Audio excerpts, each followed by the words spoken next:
Okay, all right. So if you don't wait that.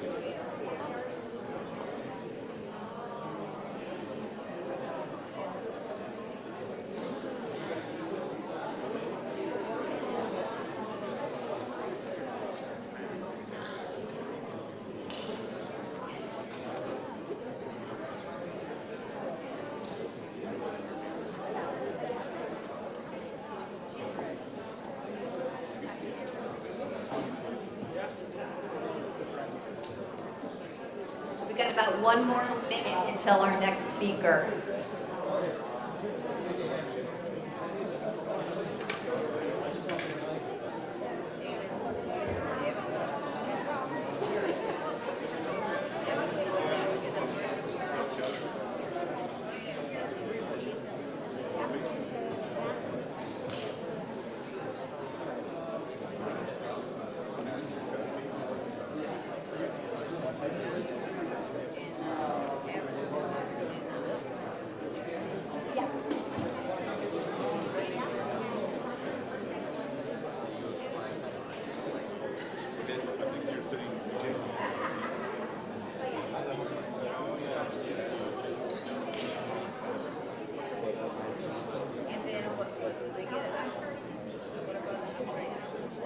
Starting to hear that hush that comes over the room when we're just about ready to get started, so I'm going to take that as a good sign.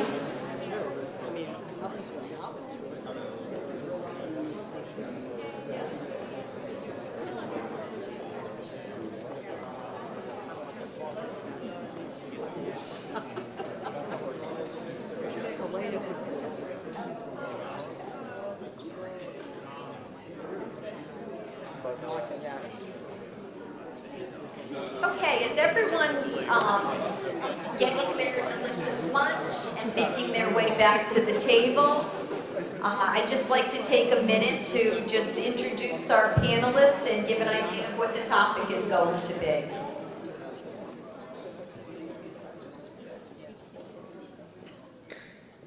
Okay, that wonderful hush. So, while you're enjoying lunch, I'm excited to introduce our next guest speaker, Bryant Quigley, the Director of Private Sector Engagement and Government Coordination at the U.S. Department of State's Economic Bureau. A career Foreign Service member since 2000, he has served in leadership roles across the Western Hemisphere and beyond, including Consul General in Guayaquil, Ecuador, and Deputy Executive Secretary for the Inter-American Committee Against Terrorism. Quigley's prior posts include Economic and Political Counselor in Santo Domingo and assignments in Mexico, Bolivia, Japan, and Washington, D.C. Thank you, Brian, for joining us today. The stage is yours. Thank you very much, everybody. It's a pleasure to be here. Thank you for having me here today, and a very warm welcome from Washington, D.C. It was quite impressive to see this morning. You had all the heavy hitters out here. The fact that the Governor McKay, Lieutenant Governor Matos, Secretary of Commerce Pryor, took time out of their morning and gave us those welcome remarks really speaks to them and how important economic development and trade is, international trade is, for here in Rhode Island. Very impressive indeed. I'd like to thank Bryant University President Gertel, John H. Chafee Center Executive Director Jason Kelly, and the entire Chafee Center staff, and the Global Trade Summit Planning Committee, especially Chairs Betty Robson and Rick Grundy, for making this event possible today. And also thank you to Bryant University's faculty, students, and staff for the opportunity to gather here on campus. I know how busy it is at the start of the semester. This is just a tremendous event, and very relevant, very, very relevant for our times. And so I'd like to bring a little bit, maybe the 35,000-foot view of Washington, D.C. and some of the things we're doing as the Department of State under Secretary Marco Rubio. Making America more prosperous is a central goal of the President's foreign policy agenda. And our mandate at the State Department is clear. We are prioritizing commercial diplomacy.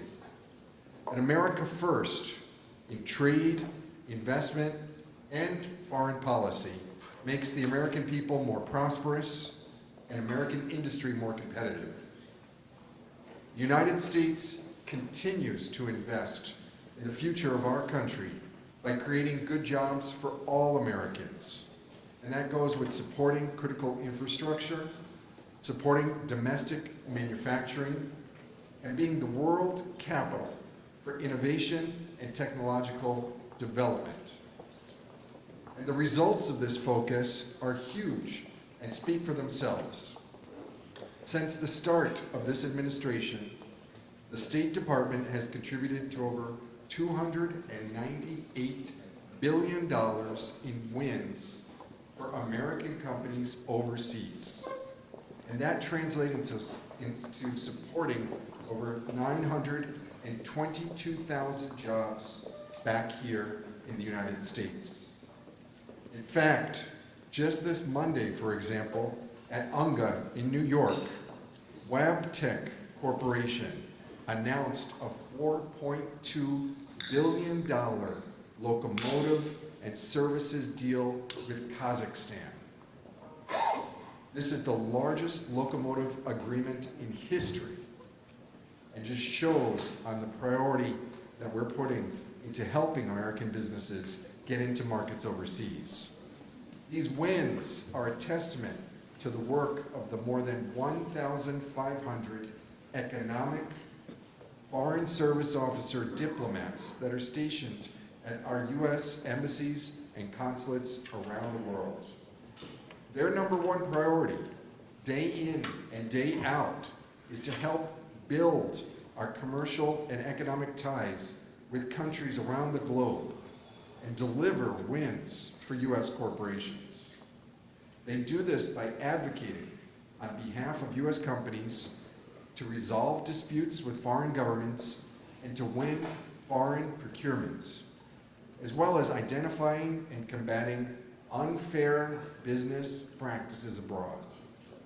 My office, Commercial Business Affairs, gathers concerns and recommendations from U.S. private sector to ensure that the business community's feedback is integrated into our foreign policy. And boy, have I taken some notes this morning during the seminar. At the State Department, we know that the insights and innovation of American companies are vital to ensuring that our government can keep up with the pace of the challenges we face around the globe. We also rely on you, the U.S. private sector's input, to know where challenges are emerging. And this administration has been very clear to the world. American companies are to be treated fairly overseas. We encourage U.S. companies to make us aware of challenges that they are encountering in foreign markets or with their interactions with foreign governments.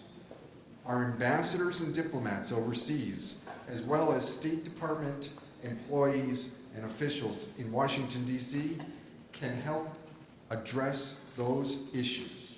We are here to support American businesses. Under President Trump, the principal objective of our foreign policy is to secure real results for American businesses and workers. However, let me be very clear. America first does not mean America alone. Balanced trade relationships and strong American industry do not necessarily occur at the expense of our partners' prosperity. To foreigners and foreign companies and investors here today, I want to emphasize that this administration is open for business. America is open for business. The United States should be your global business partner of choice to share in the fruits of prosperity. There is no other better market in the world to invest in currently than the United States. The United States government welcomes job-creating investments by U.S. allies and partners and support maintaining an open investment environment that benefits American workers and foreign companies. Nobody is asking you to do something that is not in your economic interest.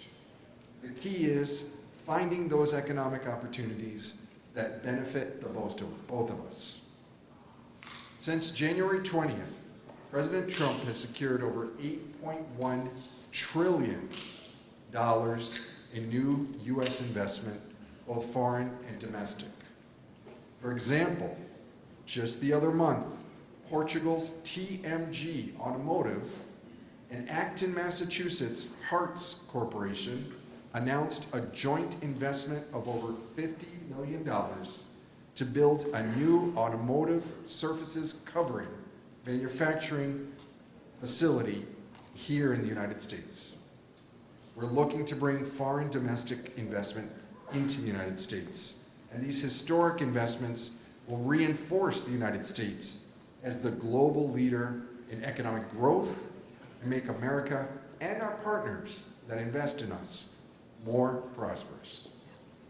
I want to tell everyone, both American businesses, foreign businesses, that the American Embassy and Consulate located in your country stand ready to help you partner with U.S. companies, U.S. investors, public and private counterparts here in the United States.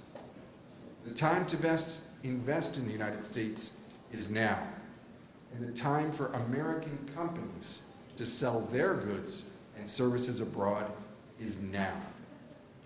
Thank you so much for the opportunity to be here, and I truly wish each and every one of you tremendous business success. Many thanks, and if there are any questions, I'd be happy to take.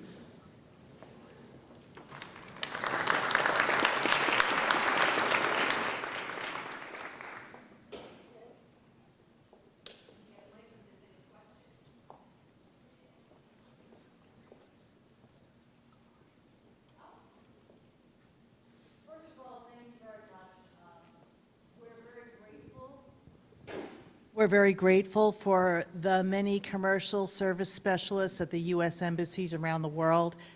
Our company, NVTS, we attribute our expansion in exporting. We give a lot of credit to those folks that have helped us tremendously navigate these new countries. My question to you is, we're hearing about potential cuts within the embassy staffs and possible cut in embassies in Africa. Is that a rumor, or is there any validity to that? Thank you so much, and I'm glad to hear that you've used our services overseas. One thing I would direct anybody who is looking into doing business or partnering with in a foreign market is to first look up that American Embassy online and find out and reach out on that particular embassy web page. You're going to have your commercial and economic folks and an email that is there that you can reach out to them. Each embassy worldwide produces a commercial guide for that country that tells you the hot topics, what to watch out for, really up-to-date annual information in the country commercial guide that can be found online at that particular embassy's website for that country. Lots of rumors going around. We're not closing currently any embassies or consulates. In fact, we're doubling up on economic positions because we're trying to push the business aspect of things. And so I think you're going to find tremendous resources devoted to commercial advocacy, commercial trade, economic trade, and breaking down those barriers. We have a lot of hidden barriers. It's barriers to entry that we're calling on the red carpet. Our ambassadors and their staff at the embassies are not afraid to go into a foreign government to say, Okay, it may not be a tax, but the fact that you individually inspect every single widget and must put a sticker on every single one of them, that's a trade barrier that we want removed.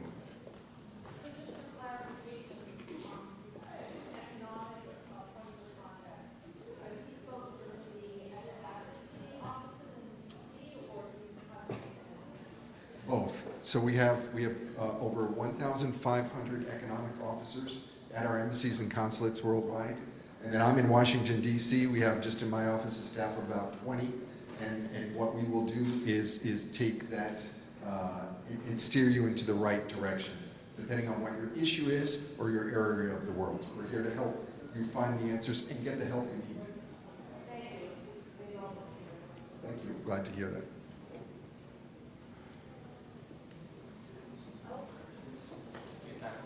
Sorry, I'll try and project. Obviously, a big export to the U.S. is technology, services. H-1B has been a big topic over the last few days. I don't know if you have any prepared remarks or where that might be going, but I know that is on a lot of people's minds.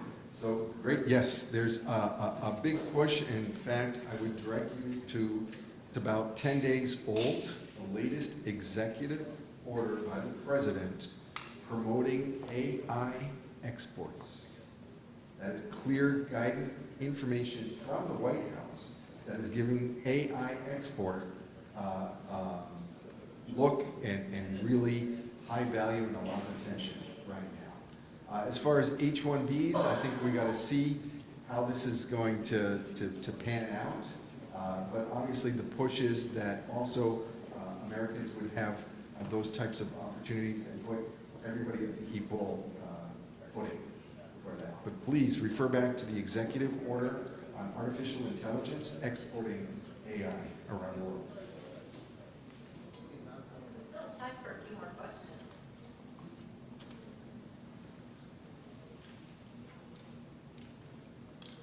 Well, as we go into the panel next that I'll be able to moderate too, I'll get into a little bit more about what particular resources we have that my office does. And we have a handout at the registration area too, telling all of the services that we offer both to American companies and foreign companies that are looking to invest in the United States.